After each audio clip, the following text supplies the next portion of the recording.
Hello everyone, this is Valentine from Sheetgo. In this video I'm going to show you how to import filtered data from one Google spreadsheet to another. So as you can see here, we have some information on our subscribed users.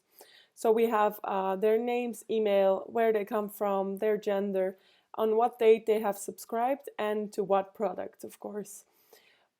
Imagine now that we want to filter based on a variable date. So for example, I have made a spreadsheet here called today's subscription list, and I want only to import the information if people have subscribed on this day today.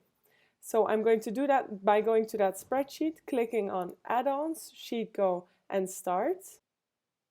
If you don't have Sheetgo installed yet, you simply click on Get Add-ons and install it for free.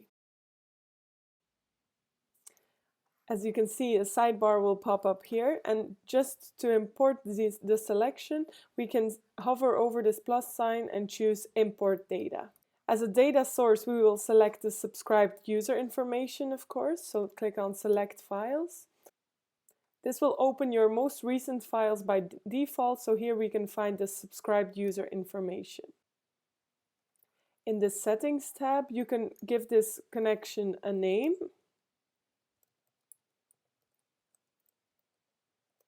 Subscribe today, for example.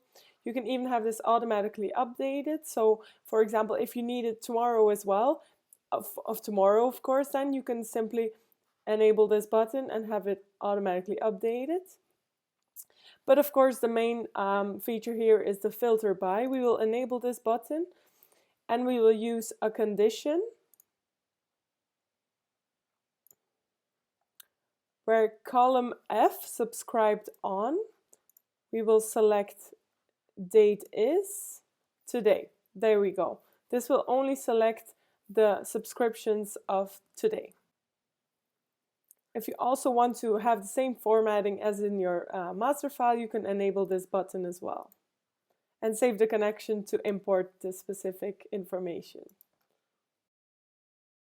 As you can see here, Sheetgo has created a new tab called Subscribe Today, and here we see all the people that have subscribed to our products only on the date of today. So if you have any questions about this, please comment below and make sure to watch our other videos. Thank you.